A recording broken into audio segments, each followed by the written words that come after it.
할렐루야, 이 새벽에 하나님의 말씀을 사모함으로 나오신 우리 모든 성도님들을 축복하고 환영합니다. 오늘 우리에게 주시는 하나님의 말씀은 마태복음 8장 23절부터 34절까지입니다. 본문의 말씀을 제가 봉독하도록 하겠습니다. 배에 오르심에 제자들이 따랐더니 바다에 큰 놀이 일어나 배가 물결에 덮이게 되었으되 예수께서는 주무시는지라. 그 제자들이 나와 깨우며 이르되 주여 구원하소서, 우리가 죽겠나이다. 예수께서 이르시되 어찌하여 무서워하느냐, 믿음이 작은 자들아 하시고 곧 일어나사 바람과 바다를 꾸짖으시니 아주 잔잔하게 되거늘. 그 사람들이 놀랍게 여겨 이르되 이가 어떠한 사람이기에 바람과 바다도 순종하는가 하더라. 또 예수께서 건너편 가다라 지방에 가시매 귀신 들린 자 둘이 무덤 사이에서 나와 예수를 만나니 그들은 몹시 사나워 아무도 그 길로 지나갈 수 없을 지경이더라. 이에 그들이 소리질러 이르되 하나님의 아들이여, 우리가 당신과 무슨 상관이 있나이까? 때가 이르기 전에 우리를 괴롭게 하려고 여기 오셨나이까? 하더니 마침 멀리서 많은 돼지떼가 먹고 있는지라.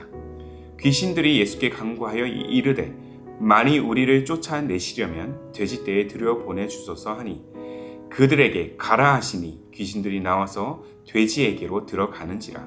온 떼가 비탈로 내리달아 바다에 들어가서 물에서 몰사하거늘 치던 자들이 달아나 시내에 들어가 이 모든 일과 귀신 들린 자의 일을 고하니 온 시내가 예수를 만나려고 나가서 보고 그 지방에서 떠나시기를 간구하더라. 아멘. 오늘 말씀은 믿는 자들에게 따르는 평안이라는 제목으로 함께 나누기를 원합니다. 세상은 늘 불안을 조장하지만 그리스도를 믿고 따르는 자들은 세상이 줄 수 없는 이 평안함을 얻습니다. 어느 곳에 있든 주님이 함께 하시면 내 영혼, 우리 영혼은 안전한 줄로 믿습니다. 마틴 로이드 존스 목사님은 그리스도 안에서 누리는 이 성도의 평안에 대해서 다음과 같이 기록합니다. 잘 들어보십시오. 주님의 평안은 세상의 평안과 같지 않습니다. 세상의 평안은 왔다가 갑니다. 세상의 평안은 어느 순간 깨어질 수 있습니다. 그러나 주님의 평안은 영속적입니다. 영원한 평화입니다. 그래서 주님의 평안은 세상과 다른, 세상이 줄 수 없는 것임을 우리는 기억해야 될 것입니다. 이 사실을 오늘 본문 속에서 등장하는 이 두 사건을 통해서 예수님이 우리에게 또한 알려주고 계십니다. 첫 번째, 풍랑을 잠잠케 하시는 예수님의 모습입니다. 풍랑을 만난 제자들은 엄청난 두려움에 휩싸입니다. 바로 옆에 예수님이 주무시고 계셨지만 그들은 예수님의 존재보다 죽음의 위협이 더 두렵게 느껴졌을 것입니다. 이 제자들의 간청에 깨어난 예수님은 제자들의 그 작은 믿음을 꾸짖으시면서 풍랑을 잠잠케 하십니다. 자, 본문 26절의 말씀이죠. 예수께서 이르시되 어찌하여 무서워하느냐, 믿음이 작은 자들아.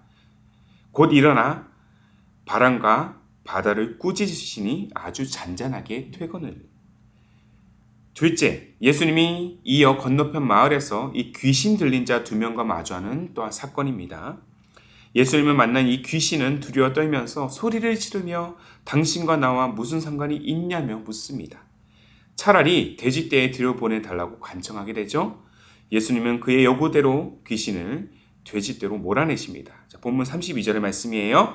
그들에게 가라 하시니 귀신들이 나와서 돼지에게로 들어가는지라. 온 떼가 비탈로 내리달아 바다에 들어가서 물에서 몰사하거늘. 자, 이 두 가지의 사건, 이 두 사건이 가진 공통점이 있다라면 그것은 바로 두려움입니다.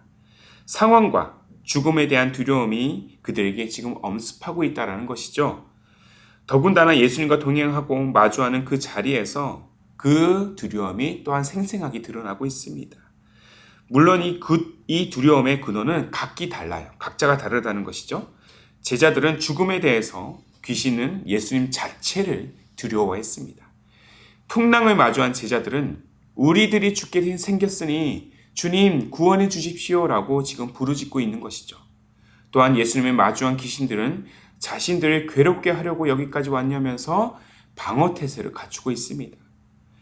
두려움의 대상, 두려워하는 상황들은 각자가 다르지만 여기서 우리가 한 가지 깨우쳐야 할 매우 중요한 레슨이 있습니다. 예수님을 믿지 않고서는, 내가 예수님 안에 거하지 않고서는 진정한 평안을 얻을 수 없다라는 것이죠. 다시 말해 예수님을 믿고 의지해야만 어떤 상황이 처하든지 우리는, 또 우리 영혼은 평안을 누릴 수 있다라는 것입니다. 성 어거스틴은 자신의 회심을 다룬 이 고백록, 다른 또 번역에는 참여록이라고 하죠. 이 고백록이라는 고전에서 인간이 반드시 하나님 안에 거해야 할, 하나님 안에 있어야 할 이유와 근거를 다음과 같이 기록하고 있습니다. 인간은 누구나 아버지의 품에 안기기 전에는 절대 평안이 없다. 인간은 누구나 아버지의 품에 안기기 전에는 절대 평안이 없다. 자, 이 어거스틴은 사실 회심 전에 세상에서 접할 수 있는 이 모든 철학과 이 마니교와 같은 영지주의 사상을 접하고 심취했던 인물이었습니다. 그리고 불안과 공허가 가득한 자신의 내면을 계속해서 채우기 위해서 쾌락과 향락에 빠지면서 극단적인 삶을 살았던 인물이었어요. 하지만 그 어떤 사상과 철학도, 그 어떠한 쾌락도 그에게 참 평안을 가져다 주지 못했습니다. 오히려 존재에 대한 극심한 두려움과 공포의 감옥에서 그는 서성이었습니다. 어머니 모니카의 포기하지 않는 사랑과 기도, 그의 스승이었던 암브로스의 역량으로 마침내 그는 극적인 회심을 이루게 되었죠. 예수를 믿기 전 그의 삶은 마치 오늘 본문에 기록된 이 귀신 들린 자처럼 불안과 공포에서 헤어날 수 없었지만, 회심 후에 그는 인생의 진정한 해답이 바로 예수 그리스도께 있다는 사실을 고백하면서 마침내 방황을 끝내고 참 평안의 자리로 나아갈 수 있었다라는 것입니다. 그리고 자신의 죄악됨을 여과 없이 고백하는 이 참회록을 통해서 후대에 회심을 망설이는 수많은 영혼들에게 지금도 막대한 영향을 끼치고 있습니다. 사랑하는 성도 여러분, 오늘 저와 여러분은 진정한 평안을 누리고 있습니까? 여전히 나 홀로 있는 것 같은 그 외롭고 두려운 현실의 감옥에서 지금 서성이고 있지는 않으신지요? 우리가 오늘도 분명히 고백하고 또한 신뢰해야 할 분명한 사실이 있다면, 참 평안이라는 것은 오직 예수 그리스도를 믿고 의지하는 것에서부터 실현될 수 있다라는 것입니다. 오늘 그렇게 하나님의 아들, 평화의 왕자가 되신 예수님을 믿고 우리가 그렇게 예수님을 의지하는 삶으로 나아가고 있는가? 여전히 내 영혼이 죽음과 그 상황 앞에서 두려워하고 있다면 그 모든 두려움들을 내려놓고 오직 예수님만을 믿기로 결단해야 될 것입니다. 세상은 두려움밖에 주지 못하지만 예수님은 세상이 줄 수 없는, 또 세상이 알 수도 없는 평안을 선사하시는 분이신 줄로 믿습니다. 예수님도 제자들에게 또 우리에게 그렇게 또한 직접적으로 말씀하고 있지 않습니까? 예수님이 전하시는 이 평안의 메시지, 먼저는 요한복음 14장 27절의 말씀입니다. 평안을 너희에게 끼치노니 곧 나의 평안을 너희에게 주노라. 내가 너희에게 주는 것은 세상이 주는 것과 같이 아니하니라. 너희는 마음에 근심하지도 말고 두려워하지도 말라. 아멘이십니까? 그리고 요한복음 16장 33절입니다. 이것은 너희에게 이르는 것은 너희로 내 안에서 평안을 누리게 하려 함이라. 세상에서는 너희가 환난을 당하나 담대하라. 내가 세상을 이기었노라. 아멘. 평안을 우리의 삶 가운데 끼치시는 주님, 주님 안에서 이 평안을 누리는 우리, 이것이 바로 세상의 길이 아닌 예수의 길로 나아가야 할 분명한 근거이자 우리의 삶의 확실한 소망이 되는 줄로 믿습니다. 풍랑이 있는 바닷가에서 두려워 떠는 제자들에게 다가와서 내니 안심하라, 두려워하지 말라 라고 말씀하시는 주님. 오늘 주님께서 우리에게 요구하시는 것은 단 한 가지뿐입니다. 두려움의 자리에서 일어나 다시 주님의 평안을 구하며 주님을 의지하는 삶인 것이죠. 주님 안에 거하는 것입니다. 그리고 주님을 신뢰하는 것입니다. 서두에 언급해 드린 것처럼 예수 그리스도를 믿는 자들에게는 늘 평안이 따릅니다. 비록 내수 중에 든 것이 하나도 없어도, 불안한 내일이 엄습한다 할지라도, 여전히 내 마음을 두렵게 하는 괴로운 세상의 소리에도 오직 주님 한 분만으로 평안을 누릴 수 있다는 사실을 오늘도 우리는 기억해야 될 줄로 믿습니다.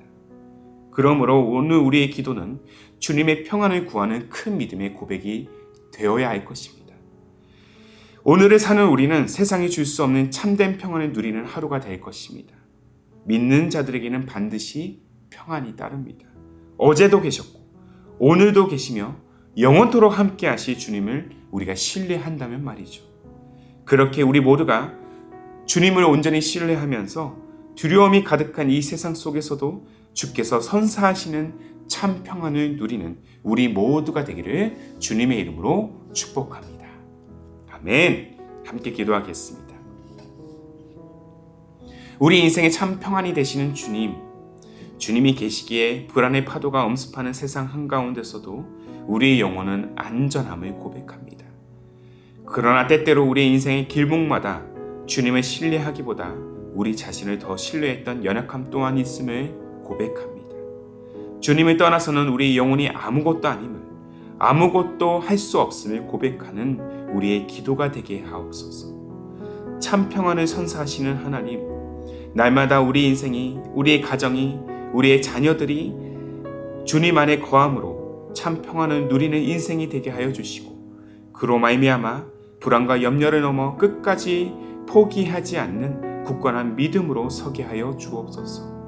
주님만이 길이요 진리요 생명이 되시고 주님만이 존재의 물음이 가득한 이 시대의 유일한 해답이 된다는 사실을 날마다 고백하는 우리의 인생, 우리의 삶의 여정이 되게 하옵소서. 오늘도 평안을 선사하시는 주님만을 바라보기를 원합니다. 한 걸음 더 나아가 주님의 평안을 누리고 평안을 전하는 오늘 하루가 되도록 성령이여 우리를 인도하여 주옵소서. 그렇게 우리를 평안의 삶으로 이끄시 길이요 진리요 생명이 되시는 예수님의 이름으로 기도하옵나이다. 아멘. 오늘도 주신 말씀에 따라서 두 가지의 기도 제목을 붙들고 기도하기를 원합니다. 먼저는 불안의 파도가 엄습하는 세상의 한가운데서도 우리의 영혼은 안전함을 고백하면서 날마다 주님 안에 거하기를 소망하는 인생의 발걸음이 되게 하옵소서. 한 걸음 더 나아가 존재의 물음이 가득한 이 시대 속에서 주님만이 유일한 해답이 된다는 사실을 신뢰할 때 염려와 두려움을 넘어서 참 평안을 누리는 인생, 참 평안을 전하는 기쁨이 되는 교회 되게 하옵소서. 이 두 가지의 기도 제목을 간절한 마음으로 함께 고백하시면서 기도로 하루의 삶을 열어가시기를 바랍니다. 함께 마음을 다해서 기도하시겠습니다.